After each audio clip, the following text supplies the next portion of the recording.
2000년 전 예수님을 따르는 두 종류의 무리들이 있었습니다. 첫째는 군중이고 둘째는 제자들이었습니다. 두 부류의 사람들 모두 다 뭔가를 얻기 위해서 예수님을 쫓았습니다. 다만 그들이 추구하는 것이 좀 달랐을 뿐입니다. 대부분의 군중들은 떡 몇 조각을 얻어먹기 위해 혹은 병든 몸을 고침받기 위해 또는 호기심 때문에 따랐습니다. 하지만 제자들은 눈앞에 보이는 세속적인 것들을 넘어서 영원한 가치를 추구하면서 쫓았습니다.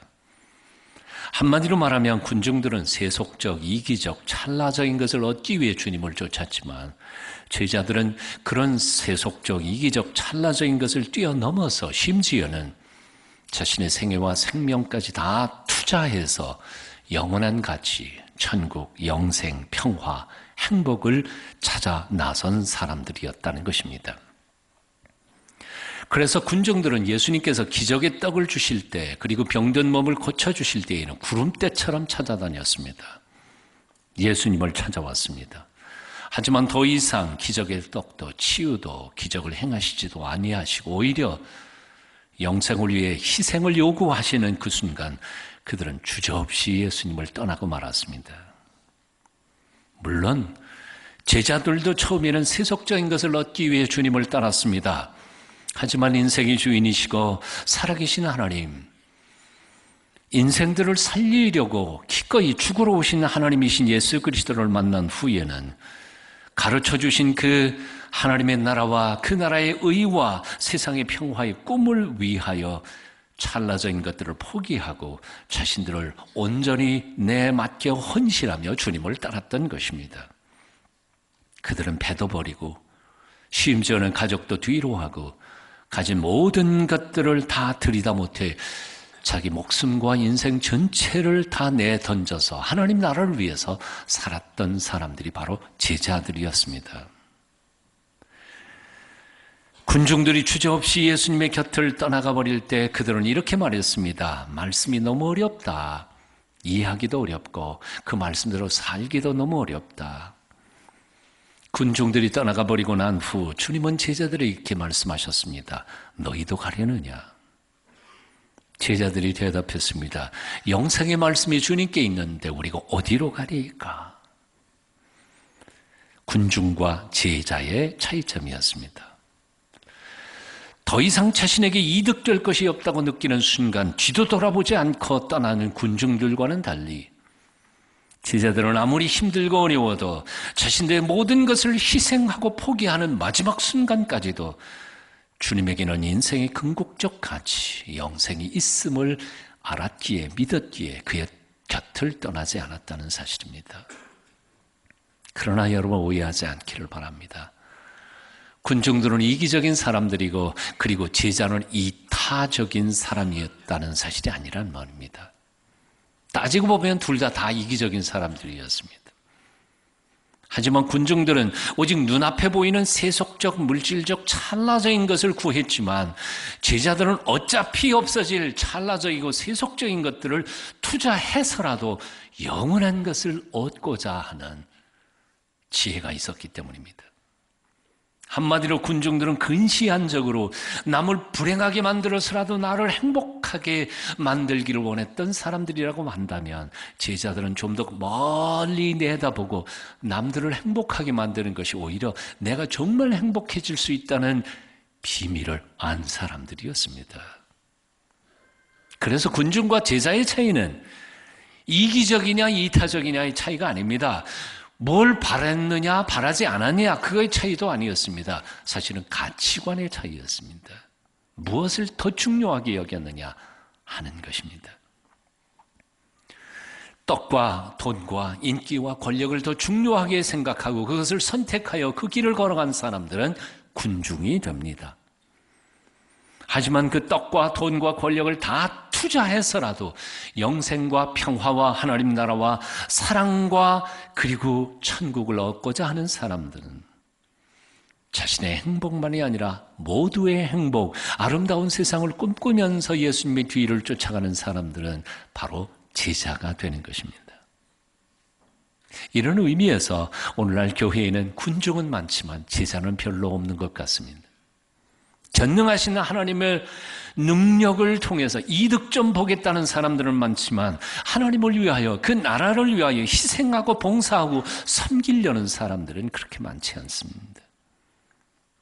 복 받는 건 좋아하지만 받은 복을 기꺼이 나누면서 함께 행복해지는 세상을 만들어가려는 사람은 그렇게 많지 않습니다. 오늘날 교회가 사회의 지탄을 받는 이유도 바로 여기 있습니다. 죄를 알지도 못하시면서도 죄인들을 위해 기꺼이 죽으러 오신 하나님이신 예수 그리스도, 그분이 바로 스승이신데 그의 제자된 오늘의 기독교인들은 오직 자신들의 이속만을 차리면서 살아가는 너무 지나치게 이기적인 인간들로 전락해버리고 말았습니다. 세상의 화평을 위하여 일하며 영원한 천국을 선물하기를 원하셨던 스승과는 전혀 다르게 오늘날 그리스도인들은 너무 세속적입니다. 너무 물질적입니다. 너무나 경쟁심이 강합니다. 시기 질투심으로 꽉 차서 옆에 있는 형제와 자매도 사랑하지도 못하고 섬기지도 못합니다. 존 웨슬리는 almost Christian이라고 하는 설교를 한 적이 있습니다. almost Christian, 거의 그리스도인이 된 사람이.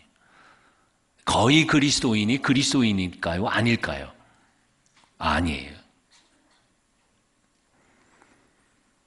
99%의 순종은 진짜 순종이 아닙니다. 그건 불순종이죠. 99% 합격한 거에 떨어진 거예요? 너무 심각하게 얼굴 표정들이 다 굳어있네요. 99% 합격한 거에 떨어진 거예요? 떨어진 거예요. 확실하게 얘기해야 돼요. 예. 1000명 뽑는데 1001등 의미가 없어요. 의미가 없어. 커트라인이 60점인데 59.99999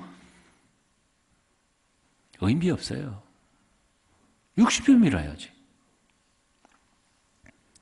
99% 결혼할 뻔했어요. 결혼한 거예요? 안 한 거예요? 안 한 거예요. 이런 점에서 제자란 100% 순종하기를 결단하는 사람이어야 합니다. 사랑하는 여러분, 온전한 순종을 주님 앞에 보이는 온전한 제자들이 되시기를 축원합니다. 99% 예수님 편이 아니라 100% 예수님 편이 되어야 합니다.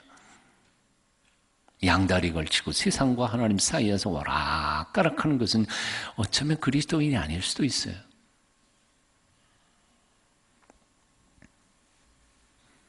그렇다고 여러분 오해하지 않으셨으면 좋겠습니다.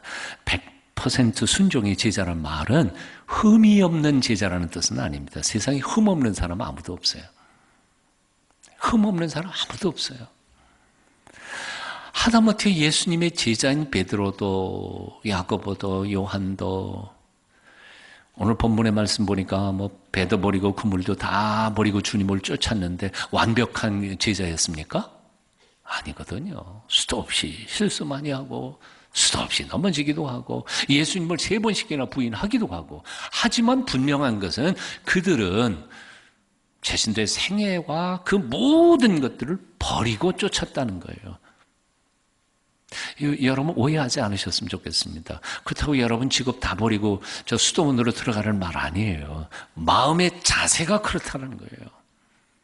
온 세상의 우주의 주인이신 그 하나님이 나의 주인님이시고 이제부터는 내가 가진 것, 직업, 탤런트 이 모든 것들이 다 100% 하나님 것인데 이제 하나님이 원하신다면 언제든지 사용하십시오 하고, 지금 현재는 내가 이렇게 관리하고 소유하고 있을지 모르지만 필요한 대로 언제든지 쓰십시오. 가져가실 때 있으면 가져가시고요. 나보다 더 필요한 사람 있으면 쓰실 때 있으면 쓰시고요. 이런 마음의 자세를 분명하게 가지란 말이에요. 이건 내 건데 그리고 신앙생활하는 것은 그리스도인이 아니란 말이에요. 하다못해 이 목숨도 하나님 건데 뭘 내 것이라고 주장할 게 뭐가 있겠어요. 사랑하는 여러분, 흉내만 내는 신앙인의 자리를 털고 일어서시기를 축원합니다. 좀 제대로 된 신앙생활을 한번 시작해 보시라는 겁니다. 예수님을 닮아가기 위하여 몸부림치는 작은 예수로, 그리스도인으로 살기를 결단하시라는 말입니다. 그 이후에는 실패하기도 하고 넘어지기도 하고 자빠지기도 하지만, 그러나 매 순간 성령께서 우리를 붙잡아 온전한 그리스도의 제자로 다듬어 가실 줄로 믿습니다. 저는 천국이 있음을 믿습니다. 지옥이 있음도 믿습니다. 천국과 지옥으로 영혼들을 심판해서 가르실 하나님의 마지막 최종적인 심판이 있다는 사실도 믿습니다. 저는 지옥 가고 싶지 않습니다. 정말 천국 가고 싶습니다. 그것도 적당히 겨우 들어가는 게 아니라 하나님의 영광을 위하여 정말 뛰고 다니고 애쓰고 노력하다가 그 나라 들어갈 때 잘했다, 착하고 충성된 종아, 칭찬받으며 들어가고 싶습니다. 그래서 나는 이 세상에 조금 힘들게 살더라도요, 남들처럼 그렇게 편하게 살지 못하다 하더라도 나는 이 세상에서 그렇게 살 작정입니다. 그걸 억지로가 아니라 기쁘게 그렇게 살 겁니다. 십자가 짊어지고 그냥 그렇게 살 것입니다. 어떤 사람들이 이렇게 표현을 해요. 자신은 돈을 너무 좋아해서 11조 내리기가 힘들대요. 질문해 볼게요. 저는 돈 싫어할 것처럼 보입니까? 세상에 돈 싫어하는 사람이 있을까요? 아무도 없어요. 돈 한 푼이라도 있으면요, 맛있는 음식 한 개라도 더 얻어 먹을 수 있고요, 좋은 옷 입을 수 있고요, 예? 비행기도 편하게 갈 수 있고요, 얼마든지 돈이 있는 게 없는 것보다 훨씬 좋아요. 저도 돈 좋아합니다. 그리고 돈에 대한 유혹, 아마 죽는 마지막 순간까지도 내게는 그 유혹과 본능은 뿌리치기가 힘들 것이라고 생각합니다. 하지만 그럼에도 불구하고 그 유혹보다는 천국에 대한 확신이 비교적 더 크기 때문에 이 땅에 하나님께서 이루어 주실 하나님의 나라에 대한 비전과 꿈에 대한 열망이 더 크기 때문에 기꺼이 그 욕망과 유혹을 즐겁게 뿌리치면서 이 길을 끝까지 갈 것입니다. 나는 우리 통성의 신앙인들이 기왕에 예수 믿을 바에는 참 이렇게 믿었으면 좋겠습니다. 그렇게 되시기를 축원합니다.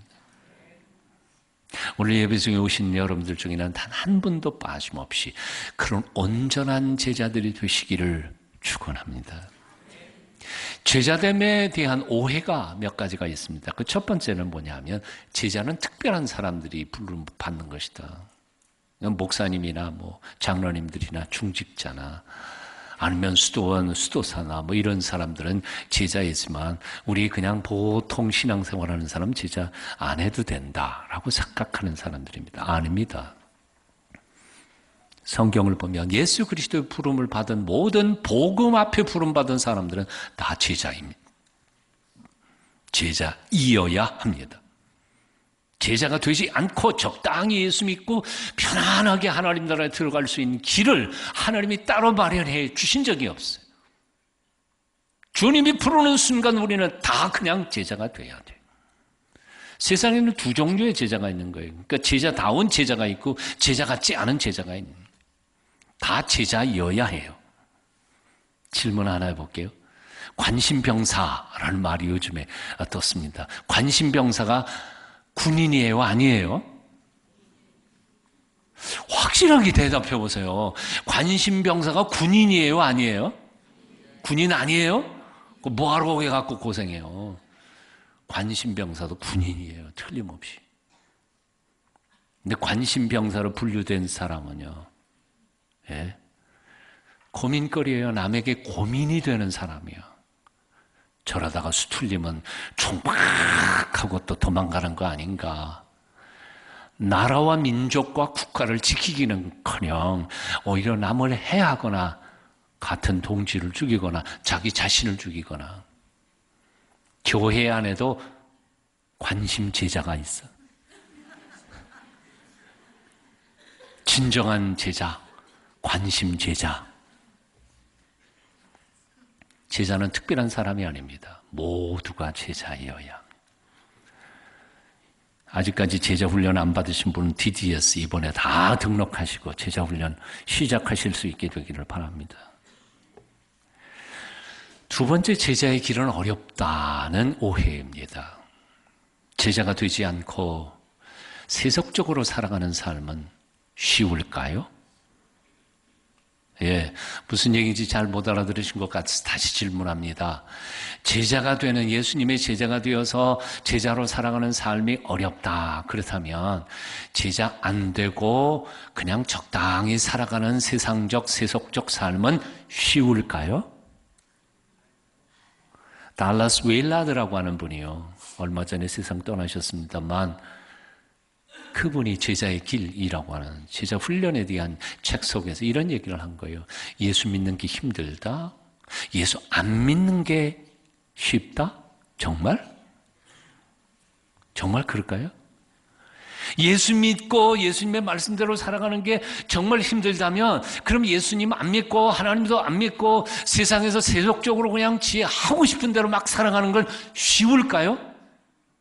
아니라는 거예요. 오히려 제 마음대로 죄짓고 마음대로 사는 삶이 지불해야 할 건강상의 대가, 혹은 이런 여러 가지 저런 대가들을 생각해 보면, 아니, 온 우주의 주인이신 하나님을 아버지라고 섬기면서 그 믿음에 하나님 아버지께서 보호해 주시는 그 은총의 테두리 안에서 살아가는 것이야말로 가장 쉬운 인생의 길이라는 거죠.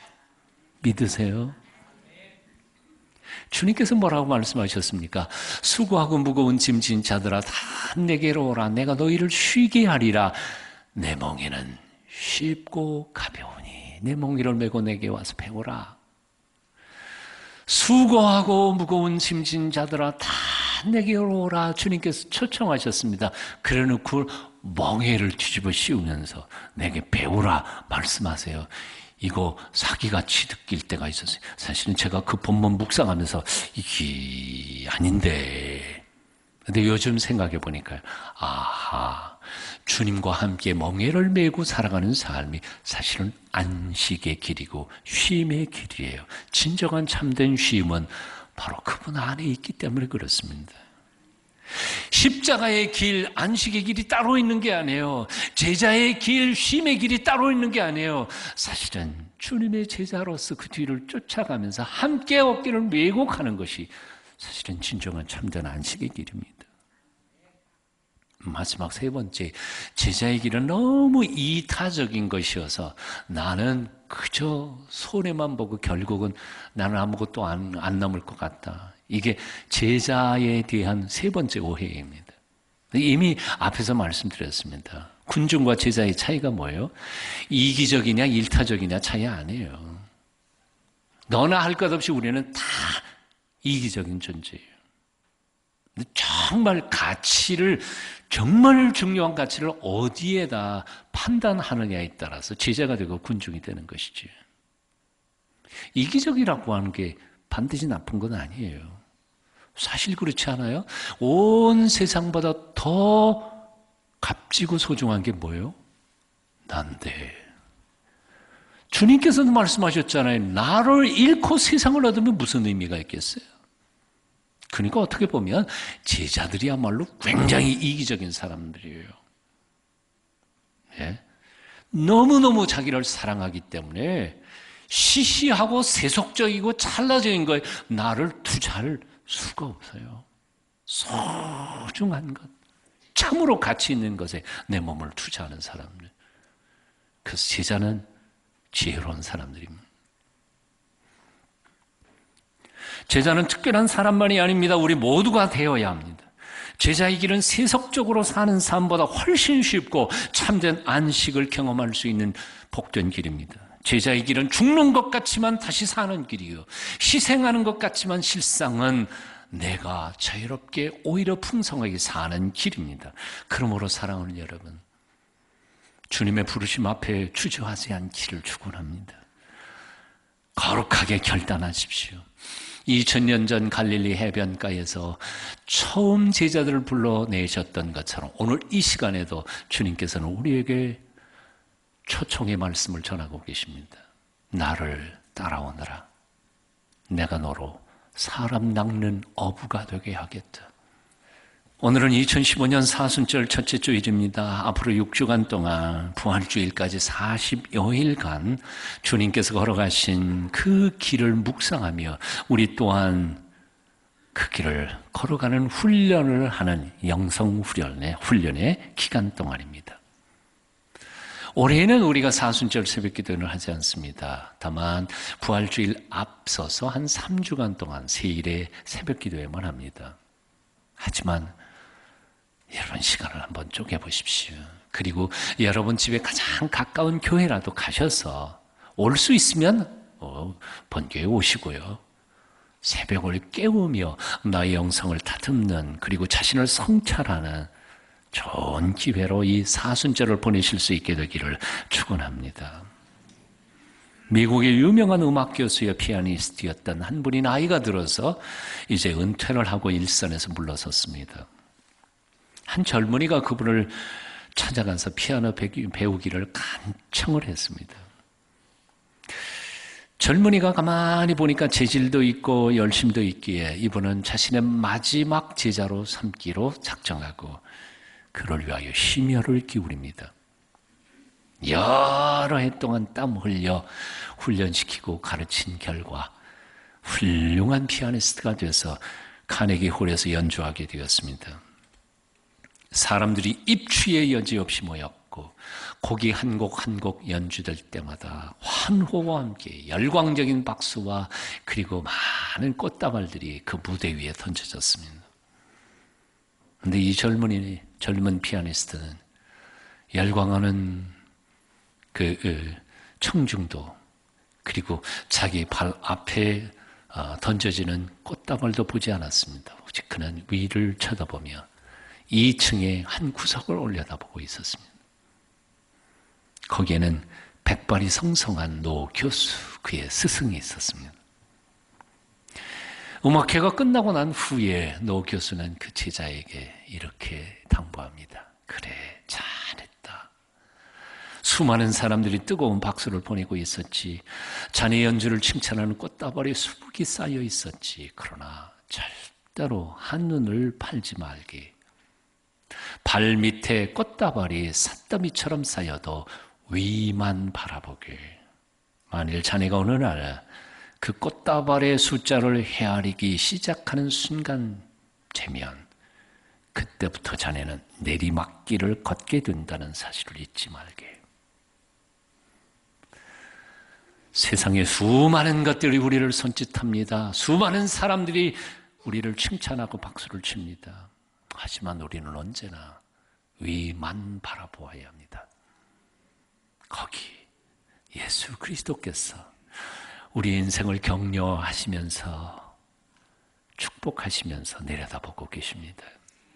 그분 앞에 부끄럽지 않게 살아가기를 애쓰고 노력할 때 우리를 통해 하나님이 기뻐하실 것입니다. 글 하나 읽어드립니다.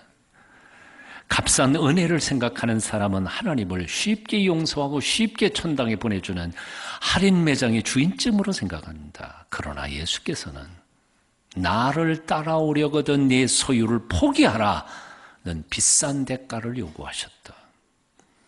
신자는 열매가 빈약하고 제자는 풍성한 열매를 맺는다. 신자는 겨우 자기 혼자 영혼을 건지려고 하지만 제자는 그리스도를 영화롭게 한다.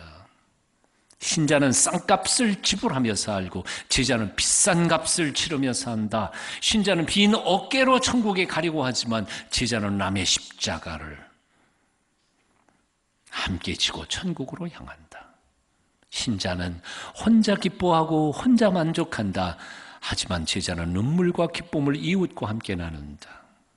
예수께서는 나를 존경하라, 나를 예배하라, 나에게 영광을 돌리라 말씀하지 않으셨다. 오히려 나를 따라오라고 말씀하셨다. 따른다는 것은 예수님의 행동을 따라 실천하는 것이다. 예수님처럼 나도 희생하고 예수님처럼 나도 사랑하고 예수께서 십자가를 지셨으니 나도 나의 십자가를 지고 예수님을 따르는 것이 믿음이요 예수 사랑인 것이다. 독일의 천재 신학자 보네르프는 이렇게 말했습니다. 나 포울에게 나를 따르라 하는 산상수훈의 주석서에서 예수께서 우리를 부르실 때 와서 나와 함께 죽자고 말씀하십니다. 다시요. 예수께서 우리를 부르실 때 나와 함께 같이 죽자고 말씀하십니다. 기도하겠습니다.